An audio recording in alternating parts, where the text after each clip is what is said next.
அவன் பார்வை பட்டவர்களுக்கு கர்ம வினைகள் கழிகிறது.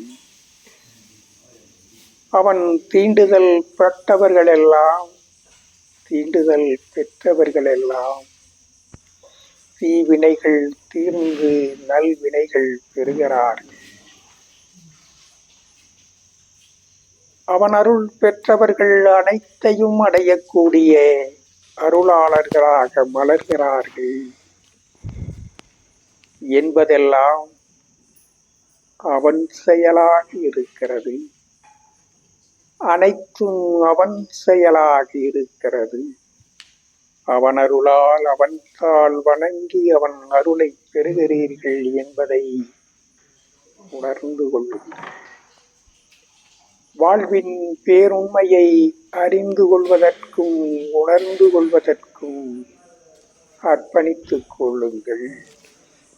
உங்களுடைய வேண்டுதல்கள் எதுவாக இருந்தாலும் அதை நிறைவேற்றி வைப்பதற்கு ஈசன் எப்பொழுதும் அருளிக்கொண்டே இருக்கிறார். உங்களுடைய வேண்டுதல்கள் அனைத்தையும் நிறைவேற்றுவதற்கு பிரபஞ்ச பேராற்றல் கருணை மழையாக பொழிந்து கொண்டே இருக்கிறது. உங்களுடைய சிக்கல்கள், துன்பங்கள், துயரங்கள் அனைத்தும் மாய விளையாட்டுக்களின் அடையாளங்கள் தான் என்பதை உங்களுக்கு உணர்த்துகின்ற அனுபவங்களை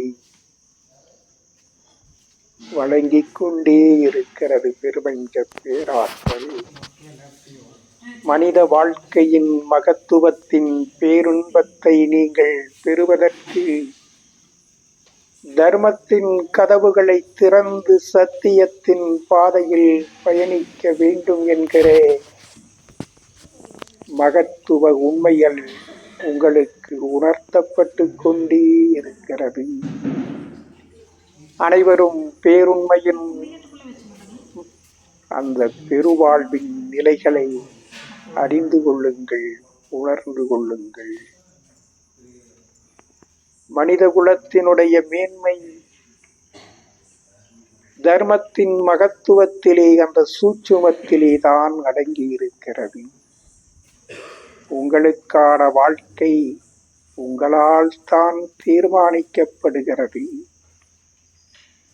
இந்த மண்ணில் பிறந்திருக்கக்கூடிய அனைவரும் பெருநிலை பெற்ற பெருவாழ்வு வாழ்வதற்கான வாய்ப்பை பிரபஞ்ச பேராற்றல் வாரி வழங்கிக் கொண்டே இருக்கிறது. அந்த உண்மையை உணர்ந்து கொண்டு அந்த உணர்விலே திளைத்து அனுபவங்களை பெறுகிறவர்கள் ஈசனின் கருணை பெற்றவர்களாக மலர்கிறார்கள். அனைத்து மக்களும் ஈசனின் கருணை பெற்றவர்களாக பிரபஞ்ச பேராற்றலின் பேருணர்வை பெறக்கூடியவர்களாக மலர வேண்டும் என்பதுதான் ஈசனின் விருப்பமாக இருக்கிறது.